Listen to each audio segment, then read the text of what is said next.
Hello again. It's conversation number 8, except for I just did this a moment ago and had technical problems. My guest tonight is a wonderful teenager, Indy Greene, who is a conservationist, campaigner, naturalist, joining us. We just tried it just now, and apparently everyone else could see him and I couldn't, which is what happened with Ellen the other night. But there we go. Hello, can you hear me okay? Yes. Brilliant. I'm glad you got the uniform memo. I'm glad you did. Yeah, that's awesome. Can you hear me okay? I can indeed. Am I all right?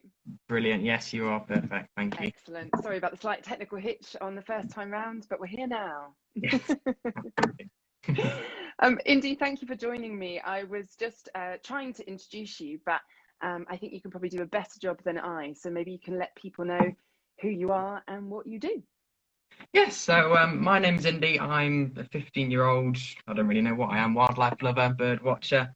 Love all wildlife, absolutely. So I live in this wonderful area here, Sherwood Forest, and I live literally just a stone's throw away from it. There's one road separating me from that magnificent ancient oak woodland. And yeah, I volunteer with the RSPB there since it opened in around 2018. And do lots of walks and talks and lots of different things and all the work parties that I was supposed to be on today. But I got distracted by wildlife again. So yeah, I do a little bit of that, do some surveys and stuff for the BTO, and like you said at the beginning, a little bit of campaigning, supporting things, trying to push for a little bit of change with certain conservation organisations as well. So yeah, absolutely love it. Fantastic. Sounds busy. Yes, it is. Yeah. We'll get cracking with I've been sticking to my sort of 3 questions for this series, but then I'm sure other stuff will come up in the chat, and there might be questions that come up in the comments as well. So I will do my best to keep an eye on those. Yeah. But let's start with, as you said, you're 15, and it sounds like you've been surrounded by nature for most of your life. But I wonder, what is your earliest memory of connecting to nature? My earliest memory connecting to nature. It was a long time ago, even though it doesn't feel like it. I think my earliest one that I can remember, and my dad's listening, so he'll love this. So I was out on a walk with him when I was maybe around 3 or 4. It was before I went to primary school. That's the sort of age I've forgotten by now. But and we're out on a walk in the woods, not too far from behind this wall really. And there's a gorgeous little woodland pool that's surrounded by these really tall pine trees, all covered in ivy, and it's a really nice. We had 2 little logs that we used to sit together on and watch this pool sort of every morning before I used to probably have my breakfast or just read a little story. And I used to sit on these logs every morning, and we'd watch all the dragonflies and all the damselflies dancing over this pool. And I remember once one of the dragonflies took a real interest in me, and it was hovering right in front of my face. And if I remember correctly, I'm sure my dad will shout it down the stairs, but I think it landed on my nose. But either way, it was hovering so close to my face, and I was just like, and so that was just absolutely amazing to have that beautiful, beautiful creature just so close to me. And I've seen them ever since. We've got a little pond here, and we see them every single summer. I actually had the privilege this summer of actually finding a little injured one and having it on my finger, and to see all those beautiful colours. It was an emperor as well, and they're just gorgeous. So just to have that close up of one of nature's most successful hunters. I think it's like a 95 success rate, and all the species they catch, all the little flies, and sometimes even other dragonflies. They can fly in like 6 different directions, up, down, like forward, backwards, side to side. It's just they're just brilliant little creatures. I did go out a lot when I was very young because my mum works for the Notts Wildlife Trust, and I used to go out with her ever since I could walk, basically. And I used to try and round up the sheep with her because she's the shepherdess for the trust, and we move all the sheep around Nottinghamshire, keep certain scrub levels down where it's needed on certain reserves around the county. And I remember she sort of just lifted me out, and I'd stand next to the car, my arms out, trying to prevent the sheep from flying in certain directions. So those are probably some of my earliest memories. Yeah. Wow, oh, it sounds fantastic. I mean, I almost want to skip to another question. No, I'm going to. I'm going to break the corner. Good at it. So obviously you were immersed in nature and connected to nature, as you say, then from a very young age. and have obviously stayed connected, and now, you know, are volunteering with it, working for it, campaigning for it. Do you think there was a defining moment that pushed you in that direction, or has it just been part of you and who you are? It has always, I feel like it's always been part of me. This is a question I get asked a couple of times, and I feel like every young kind of child who's maybe, you know, one or two, I feel like they always just have this affinity to want to jump in puddles or, you know, roll around in mud or come home in muddy shoes and put it all over the carpet and just, you know, annoy their parents. That's what kids do, and that's what I did. Sorry. So yeah, so that's just what kids love to do, I think. So, and I think that might sort of be scrubbed out of them, that sort of love for nature and wanting to jump in puddles and do whatever else, when you get to sort of primary or secondary school, when it becomes this sort of uncool thing, and you were sort of just you're kind of uncool for liking nature or wanting to be interested in it or wanting to take that interest further. But I was lucky enough that my primary school actually had a huge area of land just behind it, and every single Friday, from around maybe 12 o'clock to 3 o'clock when we went home, we used to be allowed just to free roam on this about this acre of land behind the school. And we had these brilliant mudslides. The teacher would go ballistic when we come home. There'd be muddy footprints all over the classroom. Sorry, Mr. Stafford. But yeah, there would just be yeah. So, and then we could just climb trees. We could build dens. You know, stick fights. We could do whatever we wanted. So then, and I know that some of those kids that I went to school with, I went to a climate strike in Nottingham last October, and some of them were there. But even though when I was there, we were obviously all, you know, rolling around in the mud together, but they never showed quite as much interest as I did. But it obviously shows that that was still inside them, and that obviously re-sparked when all the climate strikes happened. So I feel like that was definitely a big calling card for me. But again, like I said earlier, having this forest literally on my doorstep, Sherwood Forest, and that being literally my playground, and still is, to be honest, even when I was younger. So I couldn't sort of help but fall in love with it, if you know what I mean. So it was just always there. And then, like you said, when the RSPB, when they took over Sherwood Forest from the county council back in 2018, I've actually got, yeah, here you go. I used to meet all of the visitor experience people, and I sort of got to know a lot of them because I bought, it's safe to say, a lot of RSPB pin badges. And then yeah, after a while they sort of said to me, "Do you actually volunteer with us?" Because I'd obviously been giving them £1 for each of these, so a fair bit much.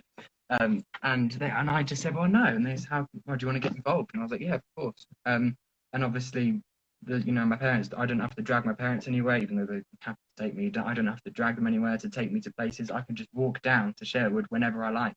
And under the current restrictions, obviously not do guided walks, but when we could, and hopefully very soon, it was great fun doing them. Oh, it's fantastic. It just sounds so exciting. And then that thing that you said about it being your playground, and it still is. Mm. And that really strikes me, which I guess could lead me into my next question then, of what does nature mean to you? And the second part of that question, so what does nature mean to you? And has that changed during this year, which has obviously been a unique year, and perhaps your connection has changed, or maybe not? Yeah, that's a hard question. I mean, I suppose, what does nature mean to me? There's sort of a one-word answer for that, and it's just everything. So basically, everything I do is just, apart from schoolwork, obviously. But I'm homeschooled, which is quite a big benefit because I'm able to have quite a bit of free time than normal kids would in state schools. But so that obviously allows me to get out in nature a lot more. So that's really, again, another way how I've kept my connection to nature through sort of secondary school. Instead of being in there, shirt and tie every single day, I'm out there rolling around in puddles like I would do when I was a toddler. So that's sort of, I mean, what it means to me is just, it's just fascinating. It's just, I love learning about it because you can never stop learning. Like, I go out in the Sherwood Forest every day, and it's different fungi species. I sort of take a picture of it and send it to a friend and say, "What on earth is this? I've never seen it before." And it's like, I discovered orange peel fungus a couple of weeks ago that just looks like an orange peel. And it's just, well, I've just said it, it just looks like an orange peel on the ground. And I thought, how do I not know about this? But there were loads of them all on this bank. So I think it's the constant sort of not knowing what you're going to find. is that sort of what keeps me especially going, and I know a lot of others. But has it changed this year? I feel it hasn't really changed that much for me. Obviously, when in the first lockdown, because Sherwood Forest is a big sort of visitor attraction for the, Robin Hood and the famous Major Oak, one of the, arguably one of the most beautiful trees in Britain. Yeah. But it was really, really nice and quiet during lockdown, and I was in there, obviously, our exercise and all those restrictions. But when I was in there, it was just silence. There was no barking dogs. There was no crying children. It was just silence, and it was absolutely beautiful. I'd never experienced anything quite like it. I'll probably never experience it again. But I feel like it has changed because, as I'm sure you know, so many more people have been connected to nature this year, especially because you sort of get so many messages saying, "Are the birds louder this year?" and loads of sort of different things like that. And I'd never noticed this. And fantastic groups like Megan McCubbin and Chris Packham put together self-isolating bird club, connecting what is it, maybe 3,000 people on every Friday morning. So it's just things like that, and I feel like so many more people are getting interested in nature. So I've sort of tried to enhance that and keep that going on whatever I can do on my social media. I've sort of had to slow a little bit with schoolwork and other projects, unfortunately. But I'm not quite pushing my luck yet. But that's all I want to do really, is try and get more people interested in nature, to try and fight for it when they can. Because obviously I'm sort of trying to do my bit with a little bit of conservation work and a little bit of campaigning. But once I'm definitely old enough, I really want to be out there trying to do my best for nature. So, and I feel like that's definitely how lockdown, especially, I know it's been very tragic for a lot of people, and it has affected me, I'll be honest. But I feel like for the nature side of things and connecting people to it, it probably has been quite a big benefit. Yes, yeah, and that's definitely a theme that's starting to sort of come up in some of these chats as well, for sure. Before I get to my third question, I just noticed a couple of comments that came up.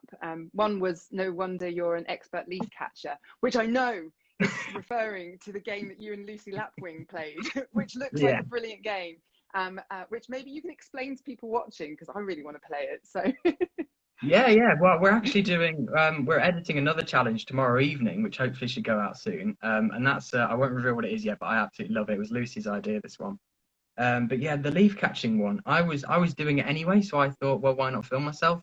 And I'm still very stiff and very sore from it, because it was genuinely quite painful. Because you probably saw some of those slow-mos of me just crashing to the ground, and that did you actually were quite quite hurt. committed, quite Yeah, committed. that's the word.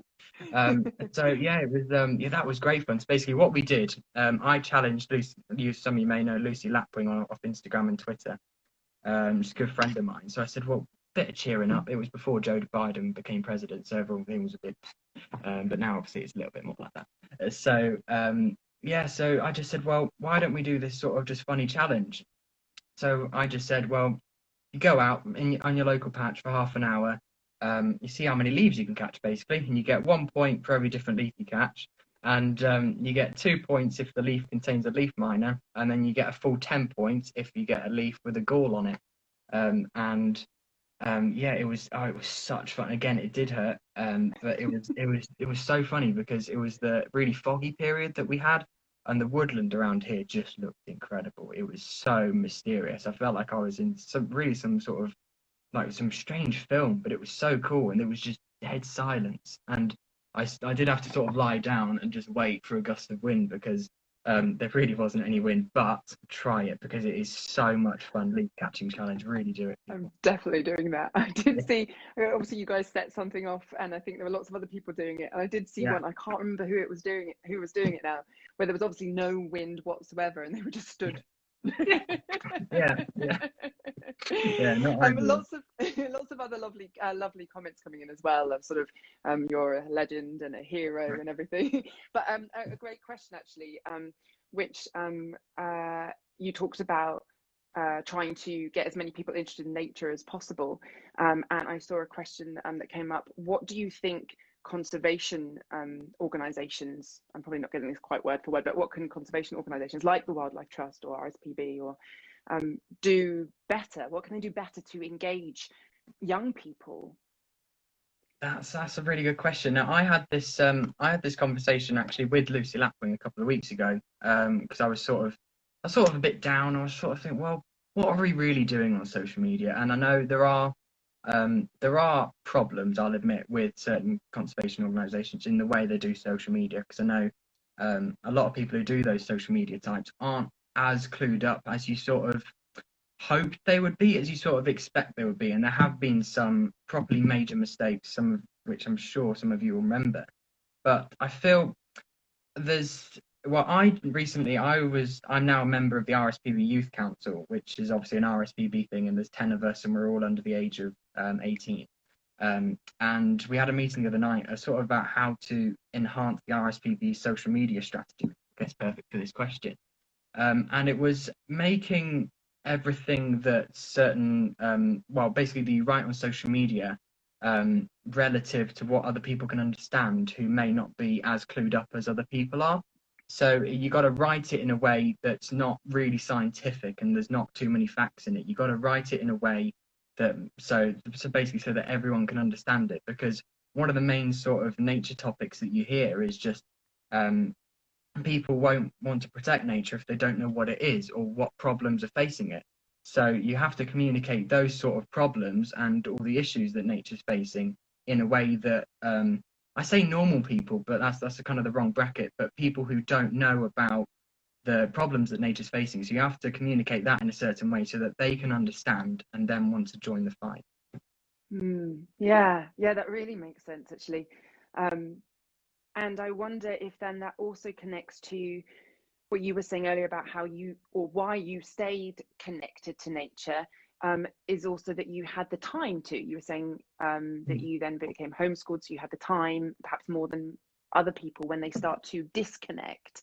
Um, and I wonder, do you think that's what explains then also people when they get to a certain age? You said about whether it's cool or not, um, time and school. Um, so particularly engaging young people, as you said, then is about social media and connecting and simplifying it, or Yeah, absolutely. So I feel like because I was actually bringing up Lucy Lapwing again, but she did a really fantastic sort of Zoom conference for the British Dragonfly Society earlier. It's about 3 o'clock. I think you can catch up on it on YouTube or something. And she was talking about her sort of demographic and the amount of people, what ages they are that follow her. And I think it was roughly like 60% are between 13 and 30. So that's really interesting. And the way she writes her post is something that I think we can all take inspiration from, because it's a really sort of, again, it's that non-scientific, that word, non-scientific, like non-scientific way of writing it. So it's just a bit, it's more relative. It's more what more. So if you imagine just me talking to you, it's basically typing that down, and that basically her enthusiasm on these posts comes across really well. And that makes people really, I mean, yeah, you're smiling because I know you've seen them. So it's yeah, so that makes people think, well, actually, this is really cool. And the way this way this fantastic woman is writing these is sort of makes me feel, oh, that's really cool. But if then you're just almost just monotone, just sort of saying this happens, this is the life cycle, this happens, and it's just so it's you need to write it in a way that's going to keep people's attention going, especially if you're writing stuff for kids. And again, you don't want all those sometimes depressing facts as well. But you don't want all those facts that just sort of bombard you and think, yeah, sorry, I'm lost. You need to write it in a way that's just sort of funny and quirky and easy to follow and sort of, maybe short, punchy paragraphs and funny quotes and everything. So it's really, you really got to write it in a certain way. You got to think about it more than I think a lot of people do, instead of just going, right, this is what happens. I hope people understand. Good luck on posting it. You got to, yeah. which is something I need to work on, to be honest, just sort of writing it in a way that is a lot easier for people of all ages to understand and get and enjoy. Yes. Well, someone has just said that's what I like about your post. That's not just a picture, but loads of information about the creature. So it sounds like you're doing all right too. So I guess with that, then, would you say social media is one of the key ways of engaging younger people or anyone to connect to nature? Because that's what I do when I'm leading forest bathing and meditation sessions out in nature. Obviously, that's kind of trying to switch off all technology and immerse yourself in nature. So sometimes when I'm using social media, like especially recently, I've been doing a lot of this, which has been fantastic. I've also slightly felt conflicted because sometimes I'm like, oh, but I'm using the very thing that I'm also saying maybe we need to get away Mm. from, and it's getting that balance. But it sounds like social media is probably one of the biggest tools we've got to get people to connect and then get them out into nature. Is that right? Yeah, yeah. I mean, a year ago, I would have had a different answer because of the virus and everything. That's obviously completely shifted onto social media and working from home and all that jazz. So I feel like, because what we were talking about with the RSPB Youth Council was, maybe two or three of us going into a school, like physically, and presenting something because, just a talk on how cool wildlife is to get those young children, maybe probably in primary school, we'd aim to hit. Um, just sort of get them engaged. But when they see kids who are a similar age to them, or maybe a little bit older, or maybe even younger, they think, well, actually, I shouldn't be embarrassed about being interested in nature because all these 6 or 7 people are. So I feel like the people, young kids especially, need to see people who are sort of like them, who are interested in it, and that then makes them feel. I'm not going to say embarrassed, but I'm not going to say ashamed either, but just makes them feel they're part of something, sort of part of a community. It's probably a better way to put it. But yeah, so I feel like I was asked to do, it was maybe about 2 months ago, I was asked to do an online talk in a school, in a primary school for, I think it was about 50 odd year one kids. And unfortunately, I couldn't do it because I didn't have enough time to put the presentation together, but I think someone else young did it, which is really good. So I feel like, yeah, because it is weird, this sort of juxtapositioning of saying, well, like, actually, we need to get off social media, but we're doing this on social media. We need to get off your phones, but we're teaching you this on your phone. So it's just really strange. So, but I think I've definitely learned recently, because I remember when I first got this phone, I thought, oh, amazing. But now I've just sort of put it upstairs, gone for a walk, don't care. It's the best thing I've ever done, and just deleted Instagram for a weekend, not have any updates, thinking, oh, just quickly check who said this and who said that. It's like, well, actually, you don't really need to say that or anything like that. It's just there's just no point. So just leave your phone indoors or delete certain apps that you're addicted to for the weekend, and then just go on a walk. Either leave it at home or, like I said, delete the apps. And it's so nice. It's so nice. Your phone's not pinging away. You don't want to, ring someone or text someone for no real reason.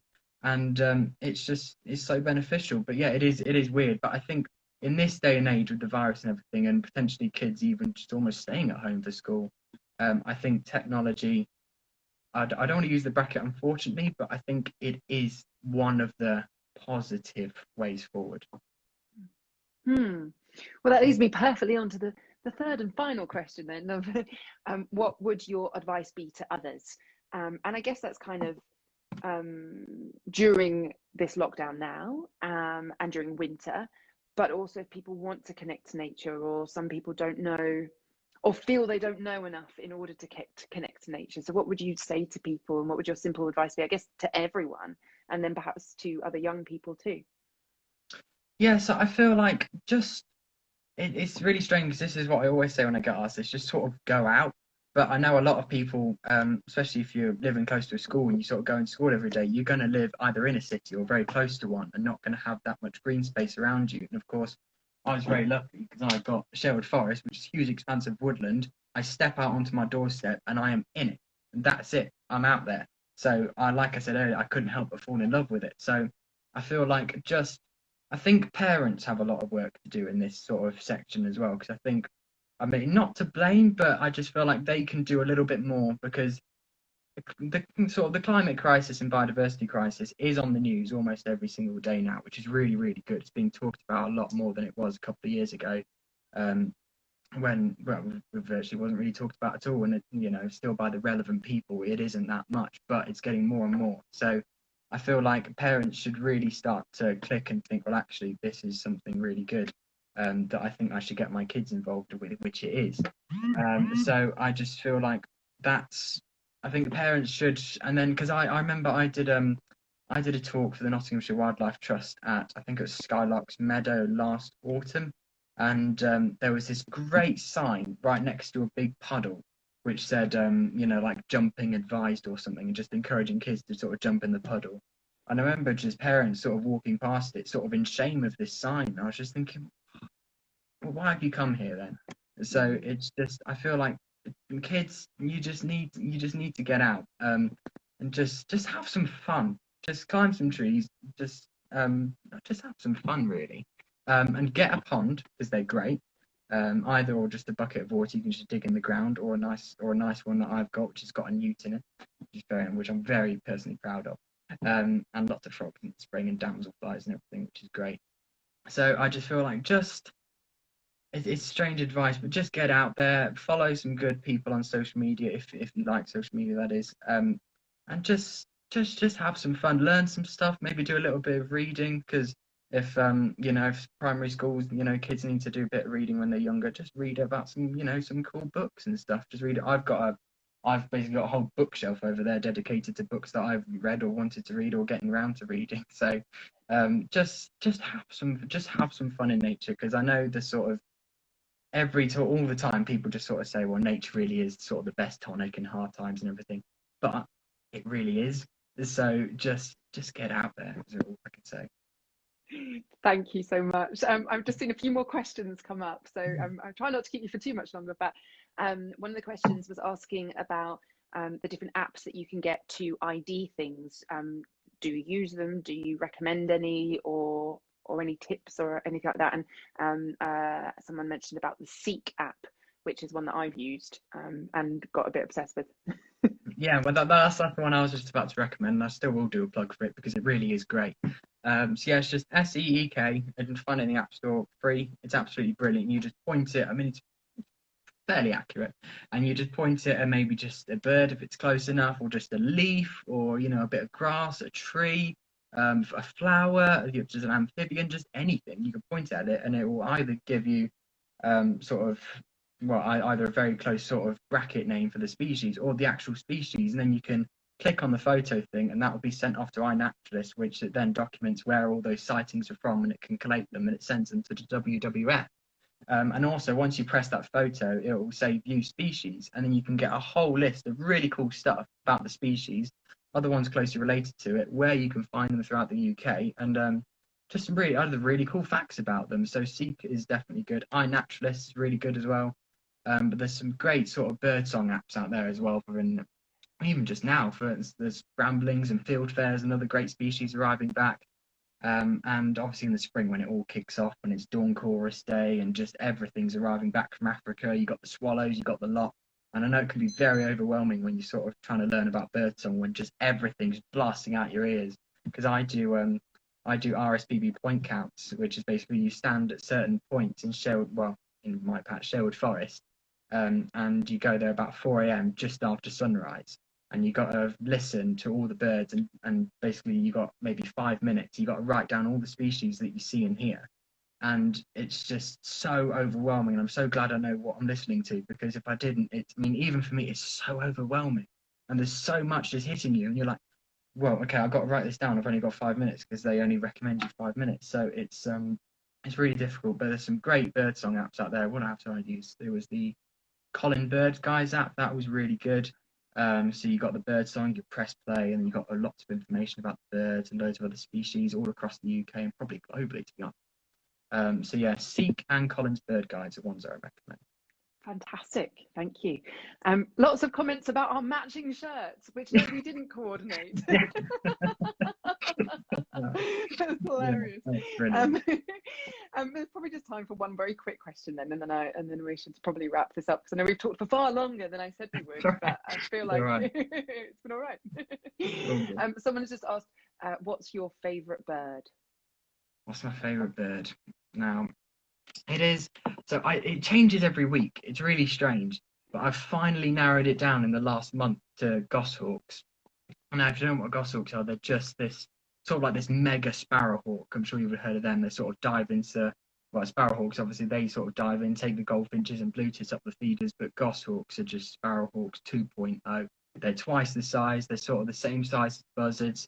And I'm actually lucky enough to have a nest not too far from away behind this wall. And actually, this evening I was watching two, which I know some people will be jealous about because I've got lots of messages about that already. But I'm doing a really cool project with the goshawks at the moment, and I'm lucky enough to literally see them every single evening. And they're just the most crazy cool birds. Just their eyes, their wings, they're so powerful. They hunt under the canopy without sound. You wouldn't even know they're there. They're just. I mean, I could talk. I mean, we could just do a whole live about the goshawks, really, to be honest. But I won't go on too much. But yeah, goshawks, absolutely. Oh, thank you so much. Someone just said, no, this can't end. And I agree. I agree. I think we talked about what can connect people, or what can help people connect to nature or inspire them. And actually, I think one of the key things is just when someone is really enthusiastic and passionate about what they do, which is just so clear and apparent, you know, that you are so passionate about it all, and so engaged and enthusiastic, and I think that's infectious, and I think that in itself is what can help other people connect, of any age. So an absolute pleasure to listen to you talk. Before I say goodbye to you, I wonder if there's anything else that you want to add, and if you want to let people know how they can, I guess, follow you or see what you're up to, or anything else that you want to plug. What do I want to plug? So yeah, you can follow me if you want to on Instagram. Just press on my profile above. I'm the same tag on Twitter, Green Indy. And God, what can I do a plug for? Not really up to much at the moment. I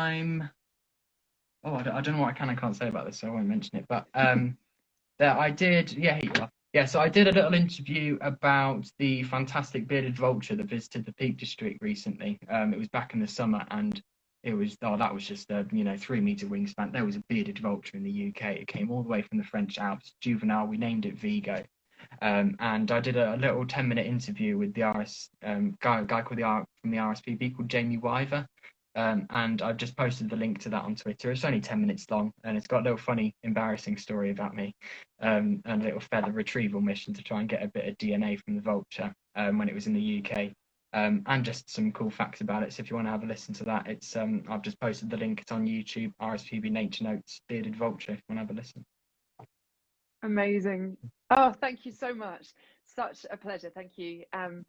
Yeah, I will be posting this on my Instagram feed. So anyone that has been watching or watching this later, I'll make sure that Indy's all tagged in there as well, so you can follow him and keep updated.